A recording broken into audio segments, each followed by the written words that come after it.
Alright gang, let's deal with programming assignment number 9 for the web development or ASP.NET course. Now for this we've got to connect to a database. Now I prefer to connect to a database that's external rather than dropping it in the application itself. So for this we'll go through the motions and I'll explain what it is that I want you to do or how we're going to go about it. Let's start out with a new website. You can create it in C#, you can create it in VB, make it an empty website to start out with. Now that we've got our empty website, let's add a web form. We'll leave it default and click OK. And that'll give us something to work with. Now, at this point,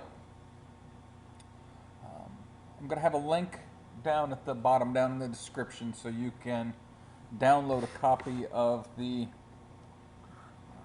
Northwind database. It's in SQL format. You can just download it to your download files and then point to it. You can point to it at any point. And this is just for the exercise. If we were going live, and this is going to be a live database, you would point to wherever that data source was on the machine, and that would be your data connection. So at this point, let's go over to Design View. We've got nothing here. Now let's go into our little box of tools here and see what we can drop on our page. We'll go into Standard.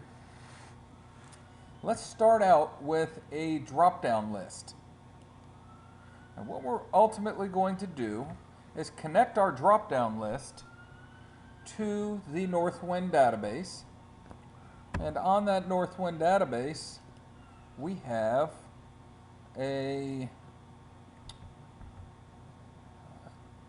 table that involves categories. And we're going to populate this drop-down with categories. So let's say select a category.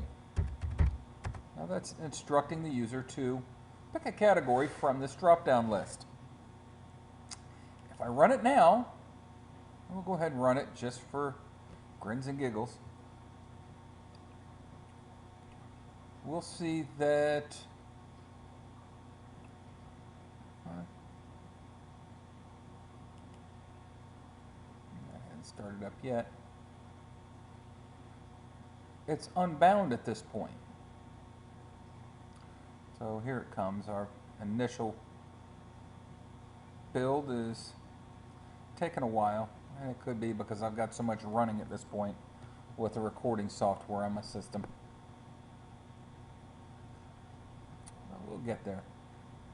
There we go. And now IE is not responding.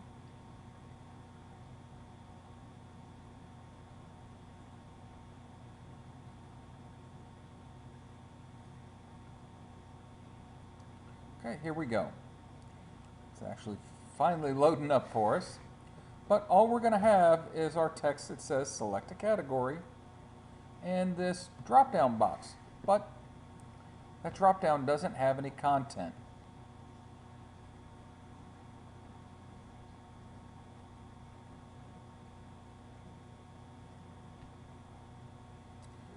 I'm not going to wait for it. Go ahead and close it. And we'll keep on going. Okay, let's go ahead and bind this drop-down box. It's got focus now, and I'll expand that little handle out. We can choose a data source, or we can manually populate it. I want to choose a data source. It's going to be a new data source, because we don't have one yet. And now at this point, it's giving me the option. What kind of data are you bringing in? And for this, it's a SQL database. And we'll go ahead, we'll call it SQL Data Source 1. Click OK. But I don't have a connection. So we've got to actually create a connection here. Now, is it a Microsoft Access database file? No. Click Change, and it's a Microsoft SQL Server database file. And I'm going to browse to it, and I'll point to that Northwind file. Click OK. I'm going to use Windows Authentication. I'll go ahead and click OK.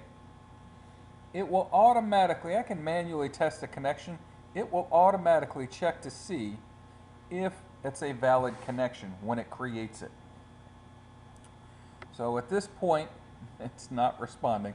I apologize. Like I said, I got a lot running on here right now. At this point, it's building that connection for me. And when it starts responding, there we go. There we go. So it's pointing to Northwind. If we want to look at our connection string, there's our data source. There's the path to it. It's integrated security using my Windows security, and it's going to time out at 30 seconds. So we'll go ahead next. Let's call it our Northwind connection string. We'll say next. And at this point, we've pointed to the database. That's our connection.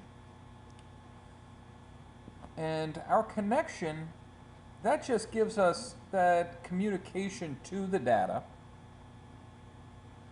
But we have to actually define what it is that we're pulling in. And that's our data source. The data source is what we're pulling through that connection. I don't want to pull everything. Right? The more you pull, the more energy that it's taking from our application. We don't want to weigh our application down. So we want to pull as little as possible to be efficient, but at the same time be able to perform the task. Okay, so it's already telling me I've got an alphabetical list of products that I can choose from.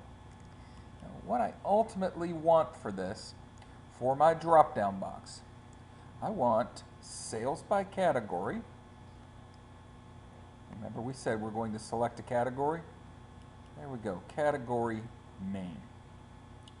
All right. Now, I want unique rows. I don't want beverages 30 times. I only want beverages 1 time. So I'll make sure I get unique rows. Click next. Let's test it and see what our data will look like. There we go, beverages, condiments. Well, let's go back and look and see what happens had I not selected this unique rows. Back, test the query again. Look at there. Why would I want all those beverages? So let's go back. We'll select unique rows.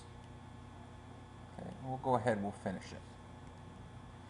So at this point, we have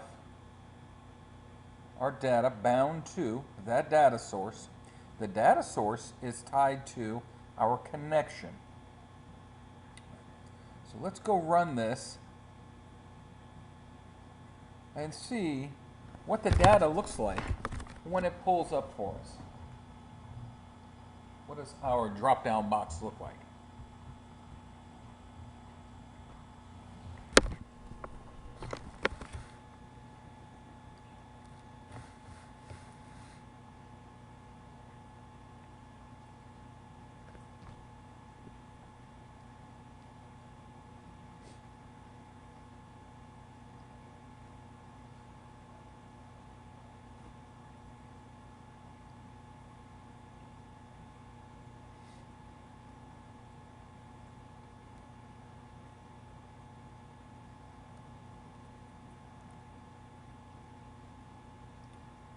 We're getting there. It's just really lagging. Okay, select a category. Now here's our drop down. Now pulling all this data from that Northwind database. So our users can go pick a precise piece of data from this control. Now I want my control to go ahead and post back for me every time I change it.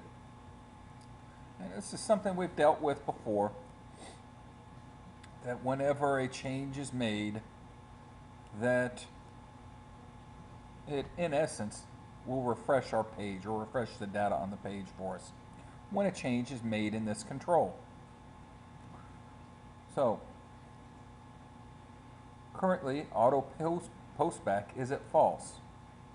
Put AutoPostback to true, and let's put a little space down here after that drop down menu. Let's come over to our toolbox, and what we're going to do now is we don't want in standard, we want a data control. Now let's grab this list view and we'll drag it on over. So now we've got list view, and list view is a way for us to display data from the database. So ultimately what I want to do, my agenda, is to provide the user an option to choose a category, and based on that category, we'll display that data in our list view control.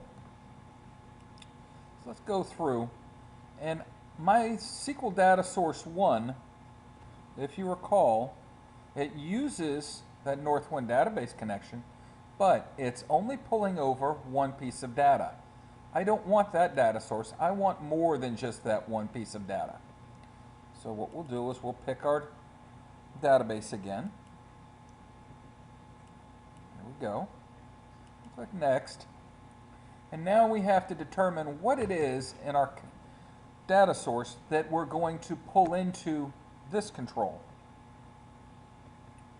And ultimately, I want to use that same table that we used for our drop-down, but I want to put a condition. And my condition is I want everything from that table, and let's go pick it. Sales by category. Let's say I want category name, product. Let's see, I don't need category name because I'm going to choose that from my drop-down. So product name and product sales.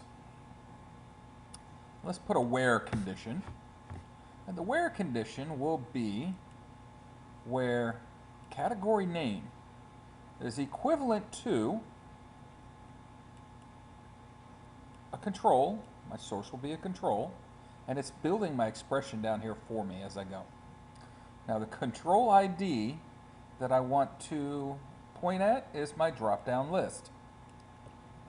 So what I said was, I have a condition, and the condition is category name has to be equivalent to my value of my drop-down list.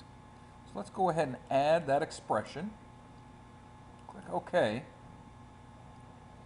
Next. We'll go ahead and finish it. Now, if I run this,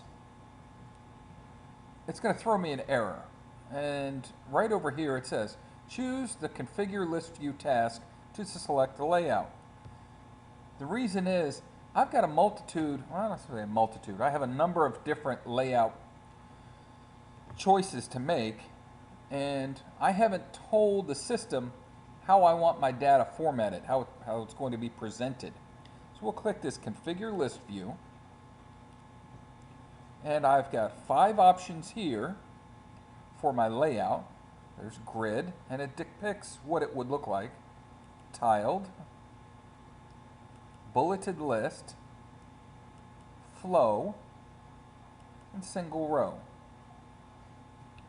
Now, tile doesn't look bad, but let's go ahead and go with flow. We can choose a style to apply to it: colorful, professional, blues, or no formatting at all. I can enable paging on my output. Let's go ahead and click OK. And now it looks far different than it did before. Okay, let's go ahead and run it at this point. We'll see what we have to play with.